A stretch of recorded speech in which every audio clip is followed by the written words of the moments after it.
문재인 대통령과 조 바이든 미국 대통령이 첫 정상회담을 갖고 미사일 제한 지침을 종료하기로 합의했습니다. 이로써 우리나라는 42년 만에 미사일 주권을 가지게 됐습니다. 문재인 대통령은 기쁜 마음으로 미사일 지침 종료 사실을 전한다며 바이든 행정부 출범 초기 한미 방위비 협정 타결과 더불어 한미동맹의 굳건함을 대외적으로 과시하는 상징적이고 실질적인 조치라고 밝혔습니다. 한미 미사일 지침은 우리나라의 지대지 미사일의 개발을 놓고 미국과 합의한 외교 지침으로 미국의 통제하에 첫 국산 미사일 개발에 성공한 1978년 이듬해 미국은 미사일 기술 확산이 우려된다며 탄두 중량과 사거리 제한을 요구했습니다. 따라서 1979년 10월 미국의 미사일 기술을 이전받는 대가로 사정거리 180km로 제한됐는데요. 북한의 미사일과 핵이 개발되면서 제약은 점차 완화됐고 총 4차례의 개정을 거쳤습니다. 2001년에는 300km, 2012년에는 800km, 2017년에는 탄두 중량 제한이, 지난해에는 우주 발사체에 대한 고체 연료 제한이 해제됐습니다.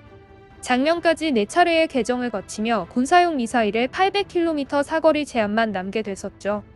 그리고 2021년 5월 22일 한미정상회담으로 드디어 42년 만에 완전히 폐지된 것입니다. 이로써 우리 정부는 42년 만에 사거리에 구애받지 않는 대륙간 탄도미사일과 잠수함 발사 탄도미사일 등은 물론 우주 로켓 개발에 나설 수 있습니다. 현재 우리 군이 보유한 사거리 800km 탄도미사일만으로도 북쪽 지역 대부분을 타격할 수 있지만 사거리가 더 늘면 부산, 제주 등 후방에서도 발사가 가능합니다. 더 먼 곳, 더 안전한 곳에서 발사가 가능해 전략적 유연성이 커지는 것은 물론 북한을 넘어선 다른 잠재적 위협에도 대비할 수 있습니다. 특히 무엇보다도 이번 합의는 중국을 견제하려는 미국의 의도가 반영된 것이라고 볼 수 있는데요.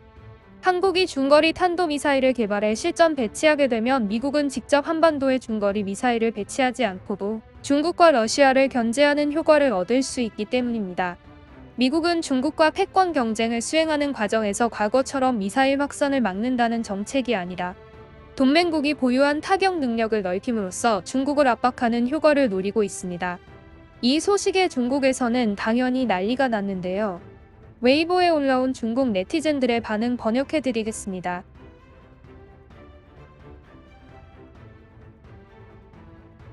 미국이 박정희 정권 시대부터 있어왔던 한국의 미사일 개발 제한을 모두 해제했다.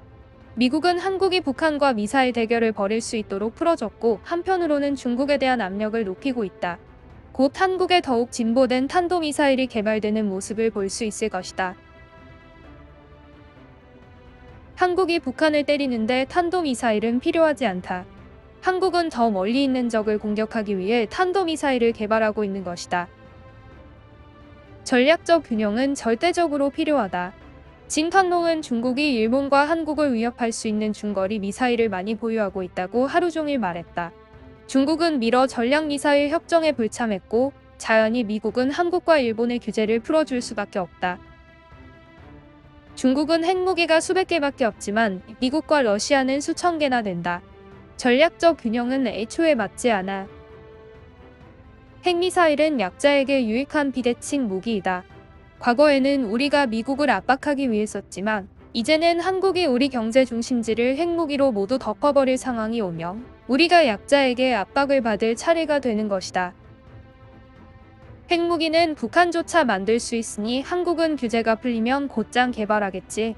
그렇게 된다면 주요 국가들 간의 전략적 무기 균형을 맞춘 다음 공동으로 개발을 억제해야 할 것이다.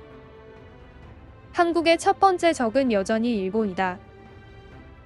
일본은 공격용 무기가 없고 그게 아니더라도 한국이나 일본이나 미국이 우두머리라서 둘이 싸울 일은 없다. 미국은 동아시아에서 70년 있었을 뿐이고 한일 간의 원한은 수백 년이나 된다.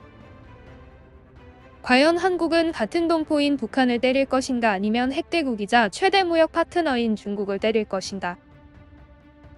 경제와 군사는 별개이다. 제1차 세계대전 당시에도 영국과 독일 간의 무역액은 최고치를 달성했다. 그러나 그러는 와중에도 서로 격렬한 군비 경쟁을 벌였다. 관건은 한국의 탄도미사일 핵심 기술이 러시아에서 나온다는 것이다. 러시아만 그런 기술을 가진 것도 아니고 미국이 기술 이전해주면 한국이 5년 안에 중국의 동남해안 경제 명맥을 덮는 사거리 2000km 중거리 미사일을 만드는 건 일도 아니다.